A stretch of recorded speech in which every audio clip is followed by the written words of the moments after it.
नमस्कार, मैं रवीश कुमार। आज हम आपके लिए लेकर आए हैं एक ऐसी खबर जो करोड़ों पेंशन भोगियों के जीवन से सीधे तौर पर जुड़ी हुई है।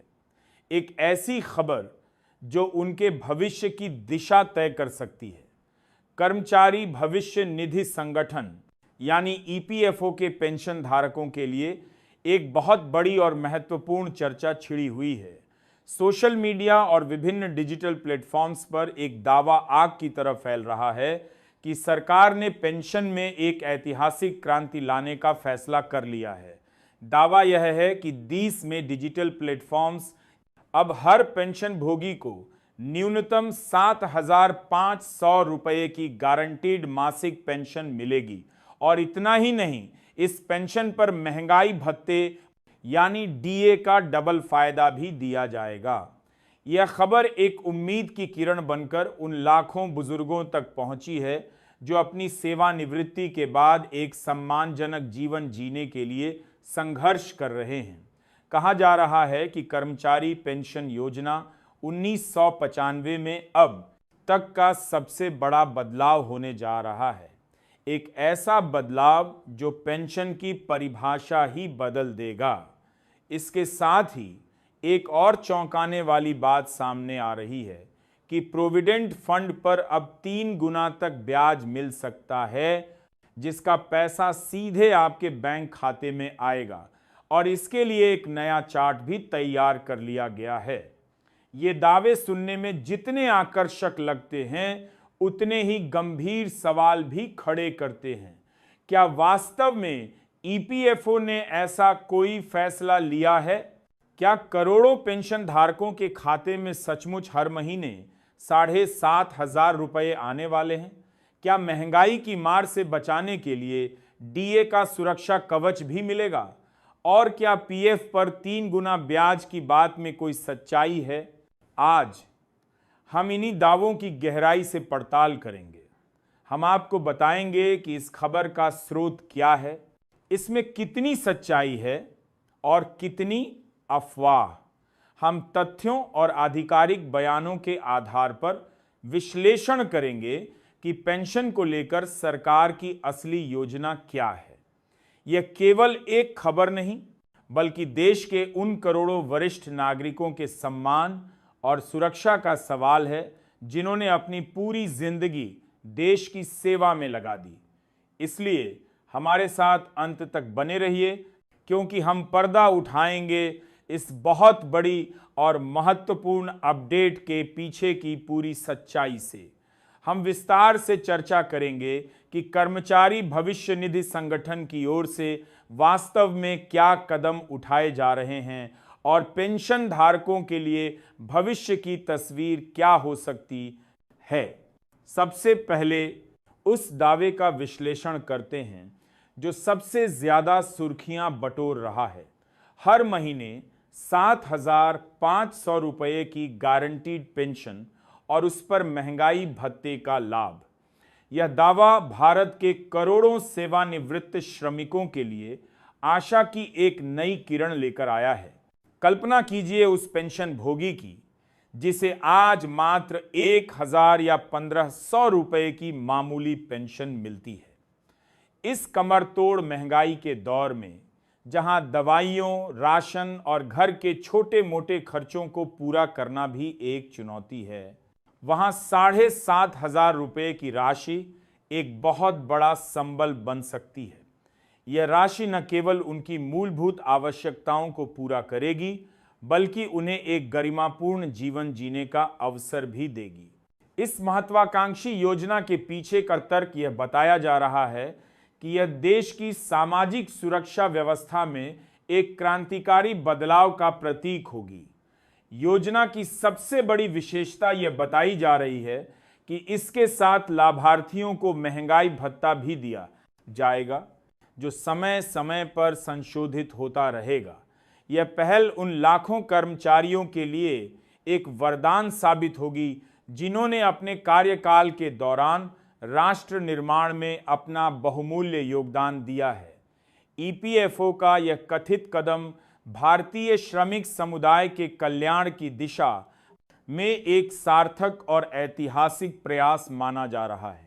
इस तथाकथित नई पेंशन योजना में कई महत्वपूर्ण सुधार शामिल किए जाने की बात कही जा रही है, जो इसे पहले की योजनाओं से कहीं अधिक लाभकारी बनाते हैं। मुख्य रूप से ये योजना उन सभी पंजीकृत कर्मचारियों को लक्षित करती है जिन्होंने न्यूनतम 10 वर्ष की सेवा पूरी की है।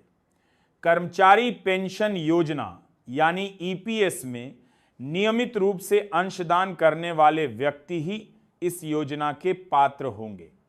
सबसे महत्वपूर्ण बात, जैसा कि दावा किया जा रहा है, यह है कि प्रत्येक लाभार्थी को प्रति माह कम से कम 7,500 रुपये की गारंटीकृत पेंशन राशि मिलेगी। इसके अतिरिक्त मुद्रास्फीति की दर के अनुसार प्रत्येक 6 महीने में अतिरिक्त भत्ता भी जोड़ा जाएगा। यह व्यवस्था यह सुनिश्चित करेगी कि पेंशन धारकों की आर्थिक स्थिति महंगाई के प्रभाव से सुरक्षित रहे। इस प्रकार यह योजना एक संपूर्ण सामाजिक सुरक्षा तंत्र का निर्माण करेगी, जो सेवानिवृत्त कर्मचारियों को वृद्धावस्था में किसी पर निर्भर रहने की मजबूरी से मुक्त करेगी। अब सवाल यह उठता है कि इस तरह की योजना की आवश्यकता क्यों महसूस की जा रही है। इसकी पृष्ठभूमि को समझना बेहद जरूरी है। भारत में सेवानिवृत्त कर्मचारियों की दुर्दशा एक गंभीर और लंबे समय से चली आ रही समस्या है, जिसके समाधान की तत्काल आवश्यकता है। अधिकांश सेवानिवृत्त व्यक्तियों को मौजूदा व्यवस्था के तहत मात्र 1,000 से 2,000 रुपये के बीच की नाम मात्र की पेंशन मिल रही है। वर्तमान महंगाई दर को देखते हुए यह राशि उनकी मूलभूत आवश्यकताओं जैसे कि भोजन, आवास और चिकित्सा को पूरा करने के लिए भी अपर्याप्त है। चिकित्सा सुविधाओं की बढ़ती लागत, खाद्य पदार्थों की कीमतों में निरंतर वृद्धि और अन्य दैनिक आवश्यकताओं ने इन वरिष्ठ नागरिकों की स्थिति को और भी कठिन बना दिया है। बुजुर्गों का गरिमामय जीवन यापन का मुद्दा एक राष्ट्रीय चिंता का विषय बन गया है। इन सभी परिस्थितियों को ध्यान में रखते हुए यह तर्क दिया जा रहा है कि ईपीएफओ ने इस व्यापक सुधार की आवश्यकता को महसूस किया है। यह पहल न केवल आर्थिक सुरक्षा प्रदान करेगी, बल्कि वृद्धावस्था में सम्मानजनक जीवन जीने की गारंटी भी देगी। यह उन करोड़ों लोगों के लिए एक सच्ची श्रद्धांजलि होगी जिन्होंने अपने पसीने से इस देश को सींचा है। लेकिन किसी भी कल्याणकारी योजना का लाभ उठाने के लिए पात्रता मानदंड स्पष्ट और न्याय संगत होने चाहिए। इस कथित योजना के लिए जो मानदंड बताए जा रहे हैं वे इस प्रकार हैं। सबसे पहली और महत्वपूर्ण शर्त यह है कि आवेदक का ईपीएफओ में पंजीकरण होना अनिवार्य है।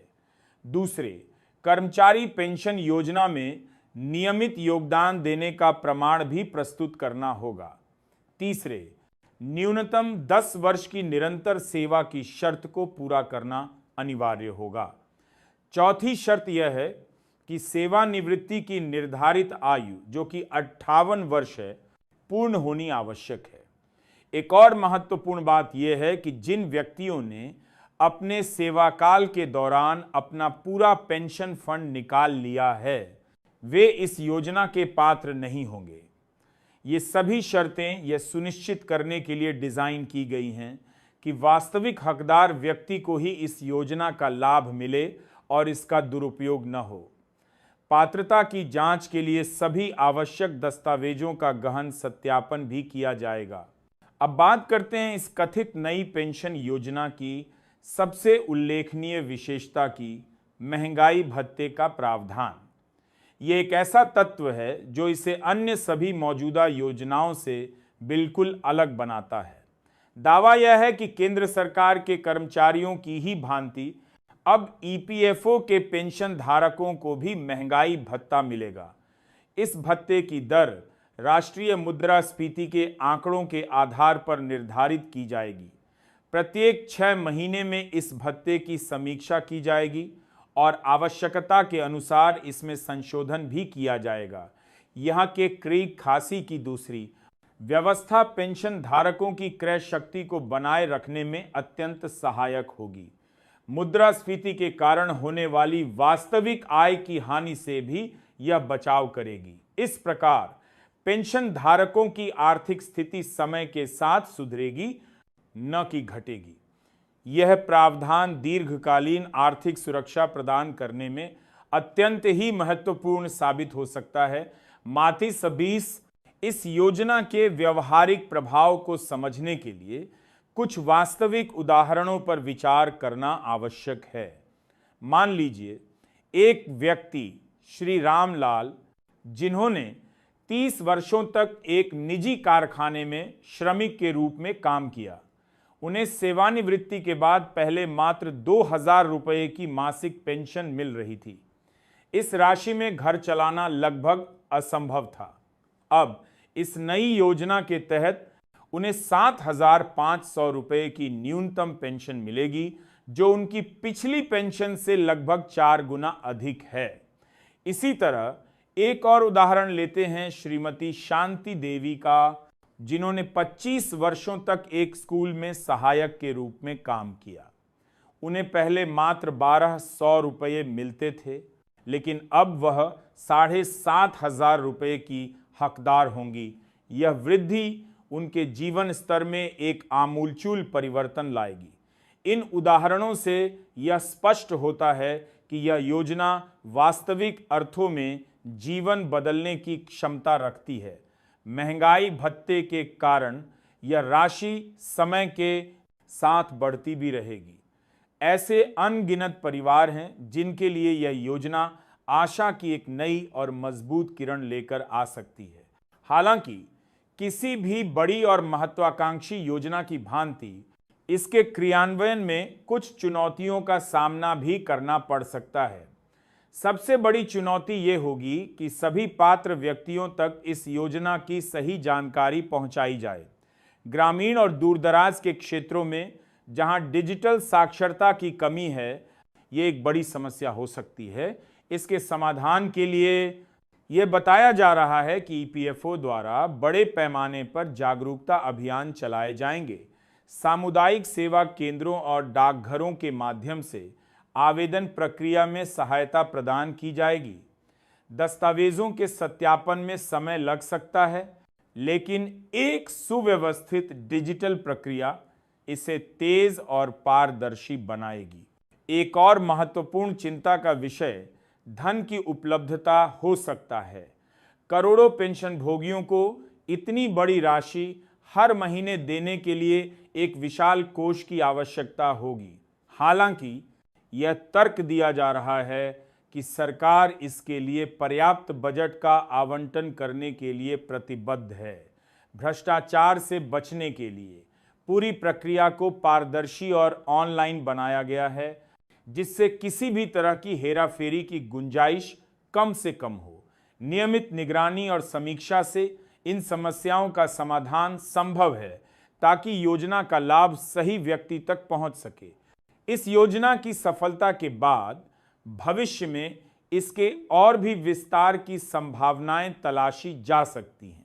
सरकार अन्य सामाजिक सुरक्षा योजनाओं को भी इसके साथ एकीकृत करने पर विचार कर सकती है। स्वास्थ्य बीमा और आयुष्मान भारत जैसी योजनाओं के साथ तालमेल बिठाकर एक व्यापक सामाजिक सुरक्षा तंत्र बनाया जा सकता है, जो बुजुर्गों की लगभग हर जरूरत का ख्याल रखेगा। तकनीकी सुधार के साथ आवेदन प्रक्रिया को और भी आसान बनाया जा सकता है। एक मोबाइल एप्लीकेशन के माध्यम से पेंशन की स्थिति को ट्रैक करना, शिकायत दर्ज करना और अन्य सेवाओं का लाभ उठाना संभव हो सकेगा।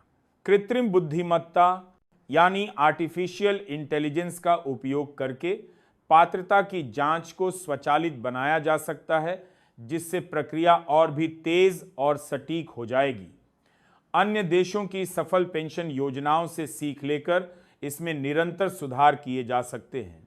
भविष्य में यह योजना भारत की सामाजिक सुरक्षा व्यवस्था का आधार स्तंभ बन सकती है। ये नवीन पेंशन योजना यदि लागू होती है तो भारतीय श्रमिक समुदाय के कल्याण में एक ऐतिहासिक और मील का पत्थर साबित होगी। 7500 रुपये की न्यूनतम गारंटीशुदा पेंशन और महंगाई भत्ते का प्रावधान करोड़ों सेवानिवृत्त कर्मचारियों के जीवन में खुशहाली और सुरक्षा लाएगा। ये योजना नहीं होगी लोगों के बाद प्रसारण के बाद की जानी की जीवन को गारंटी शुदा पेंशन को केवल आर्थिक सहायता प्रदान करेगी, बल्कि वृद्धावस्था में गरिमा और स्वाभिमान की भावना भी जगाएगी। समाज में बुजुर्गों की स्थिति मजबूत होगी और वे अपने परिवार पर बोझ महसूस नहीं करेंगे। यह पहल सामाजिक न्याय और समानता की दिशा में भी एक महत्वपूर्ण कदम होगा। भविष्य में इसके अत्यंत सकारात्मक परिणाम देखने को मिलेंगे, जब एक पूरी पीढ़ी को आर्थिक सुरक्षा का एहसास होगा। यह योजना भारत को एक कल्याणकारी राज्य बनाने की दिशा में एक सार्थक प्रयास होगी, जो अपने श्रमिकों के योगदान का सम्मान करता है। यहां तक तो हुई उन दावों की बात जो हवा में तैर रहे हैं, लेकिन अब सबसे बड़ा और महत्वपूर्ण सवाल यह है कि क्या इन दावों में कोई सच्चाई है? क्या ईपीएफओ या भारत सरकार की ओर से ऐसी किसी योजना की आधिकारिक घोषणा की गई है? जब हमने इस मामले की गहराई से पड़ताल की तो सच्चाई कुछ और ही निकली। हमारी जांच में यह सामने आया है कि कर्मचारी भविष्य निधि संगठन फास या केंद्र सरकार ने अभी तक आधिकारिक तौर पर न्यूनतम पेंशन को 7,500 रुपये प्रति माह करने और उस पर महंगाई भत्ता देने की कोई घोषणा नहीं की है। जी हां, आपने सही सुना। यह खबर जो इतनी तेजी से फैल रही है, वह फिलहाल एक प्रस्ताव, एक मांग और एक सिफारिश के स्तर पर ही है। यह अभी तक एक ठोस लागू की गई योजना नहीं है। वास्तविकता यह है कि विभिन्न पेंशन भोगी संघ और श्रमिक संगठन लंबे समय से न्यूनतम पेंशन बढ़ाने की मांग कर रहे हैं। उनकी प्रमुख मांगों में से एक यह है कि न्यूनतम पेंशन को बढ़ाकर 7,500 रुपये किया जाए और इसे महंगाई भत्ते से भी जोड़ा जाए, ताकि बढ़ती महंगाई का असर उन पर न पड़े। उनका तर्क यह है कि वर्तमान में दी जाने वाली 1,000 रुपये की न्यूनतम पेंशन आज के समय में जीवन यापन के लिए किसी भी तरह से पर्याप्त नहीं है और यह एक क्रूर मजाक की तरह है। इस मुद्दे को संसद में भी कई बार उठाया गया है। श्रम मामलों की संसदीय स्थायी समिति, parliamentary standing committee on labour ने भी अपनी रिपोर्टों में कई बार सरकार से न्यूनतम पेंशन की राशि में सम्मानजनक वृद्धि करने की सिफारिश की है। समिति ने माना है कि पेंशन भोगियों की मांग जायज़ है और सरकार को इस पर गंभीरता से विचार करना चाहिए। लेकिन ये केवल सिफारिशें हैं और सरकार इन सिफारिशों को मानने के लिए बाध्य नहीं है। सरकार ने इन सिफारिशों के जवाब में अक्सर वित्तीय बोझ का हवाला दिया है। सरकार का कहना है कि न्यूनतम पेंशन को 7,500 रुपये करने से सरकारी खजाने पर एक बहुत बड़ा वित्तीय भार पड़ेगा, जिसे वहन करना वर्तमान आर्थिक परिस्थितियों में संभव नहीं है। पेंशन फंड की स्थिरता और दीर्घकालिक व्यवहार्यता को लेकर भी चिंताएं व्यक्त की गई हैं। तो फिर यह खबर इतनी तेजी से क्यों फैल रही है? इसका कारण यह है कि हाल ही में कुछ बैठकों और चर्चाओं में इस मुद्दे को फिर से उठाया गया है, जिससे यह उम्मीद जगी है कि सरकार इस बार कोई सकारात्मक कदम उठा सकती है। सोशल मीडिया और कुछ गैर जिम्मेदार समाचार पोर्टलों ने इन चर्चाओं और मांगों को एक पुष्ट खबर के रूप में प्रस्तुत कर दिया, जिससे पेंशन भोगियों के बीच भ्रम और झूठी उम्मीद की स्थिति पैदा हो गई। अब बात करते हैं दूसरे बड़े दावे की, प्रोविडेंट फंड पर 3 गुना ब्याज। यह दावा भी पूरी तरह से भ्रामक और तथ्यों से परे है। कर्मचारी भविष्य निधि संगठन हर वित्तीय वर्ष के लिए पीएफ जमा पर एक ब्याज दर तय करता है। यह दर सरकार द्वारा विभिन्न आर्थिक कारकों को ध्यान में रखते हुए निर्धारित की जाती है। हाल के वर्षों में यह दर 8% के आसपास रही है। ब्याज दर में 3 गुना वृद्धि जैसी कोई घोषणा या प्रस्ताव दूर दूर तक नहीं है। इस तरह का कदम अव्यावहारिक है और इसकी बिलान कोई आधिकारिक चर्चा भी नहीं हुई है। यह दावा केवल सनसनी फैलाने और लोगों का ध्यान आकर्षित करने के लिए किया जा रहा है। इसी तरह नए चार्ट के जारी होने की बात भी एक अफवाह मात्र है। जब तक पेंशन राशि या ब्याज दर में कोई आधिकारिक बदलाव नहीं होता, तब तक किसी नए चार्ट का सवाल ही नहीं उठता। तो निष्कर्ष क्या है? निष्कर्ष यह है कि पेंशन भोगियों के लिए न्यूनतम पेंशन को 7,500 रुपये प्लस डीए करने की जो खबर चल रही है, वह एक मांग और एक सिफारिश है, न कि एक लागू की गई सरकारी योजना। यह सच है कि इस मांग में दम है और यह लाखों बुजुर्गों की जरूरत है। यह भी सच है कि संसदीय समिति ने इसका समर्थन किया है। लेकिन जब तक सरकार की ओर से कोई आधिकारिक अधिसूचना या घोषणा नहीं हो जाती, तब तक इसे एक पुष्ट खबर मानना एक बड़ी भूल होगी। हम अपने सभी पेंशन भोगी दर्शकों से यह अपील करते हैं कि वे इस तरह की खबरों पर आंख बंद करके विश्वास न करें। किसी भी जानकारी की पुष्टि के लिए हमेशा आधिकारिक स्रोतों का ही सहारा लें। आप कर्मचारी भविष्य निधि संगठन एफ की आधिकारिक वेबसाइट पर जाकर नवीनतम जानकारी प्राप्त कर सकते हैं। प्रेस सूचना ब्यूरो पीबी की वेबसाइट भी सरकारी घोषणाओं के लिए एक विश्वसनीय स्रोत है। इसका मतलब ये नहीं है कि उम्मीद छोड़ दी जाए। पेंशन भोगी संगठनों का संघर्ष जारी है और सरकार पर दबाव बनाया जा रहा है। यह संभव है कि भविष्य में सरकार इस दिशा में कोई सकारात्मक कदम उठाए, लेकिन वह कब होगा और कितना होगा, यह अभी भविष्य के गर्भ में है। हम इस मुद्दे पर अपनी नज़र बनाए रखेंगे और जैसे ही कोई भी आधिकारिक और पुष्ट जानकारी सामने आएगी, हम उसे सबसे पहले आप तक पहुंचाएंगे। आज की इस विशेष रिपोर्ट का उद्देश्य आपको झूठी खबरों से सावधान करना और सच्चाई से अवगत कराना था। पेंशन का मुद्दा करोड़ों लोगों की भावनाओं और उम्मीदों से जुड़ा है और इस पर किसी भी तरह का भ्रम फैलाना सही नहीं है। हम आशा करते हैं कि सरकार जल्द ही उन करोड़ों वरिष्ठ नागरिकों की पुकार सुनेगी जिन्होंने अपना जीवन इस देश की सेवा में समर्पित कर दिया और उनके लिए एक सम्मानजनक पेंशन योजना लेकर आएगी। तब तक हमें धैर्य रखना होगा और केवल प्रामाणिक जानकारी पर ही विश्वास करना होगा। ये थी पेंशन से जुड़ी बड़ी खबर की पूरी और सच्ची पड़ताल। हम आपको एक बार फिर आश्वस्त करना चाहते हैं कि हमारा उद्देश्य केवल आप तक सही, सटीक और तथ्यों पर आधारित जानकारी पहुंचाना है। अफवाहों के इस दौर में एक जिम्मेदार मीडिया संस्थान के रूप में यह हमारा कर्तव्य है। देखते रहिए और जागरूक रहिए। धन्यवाद।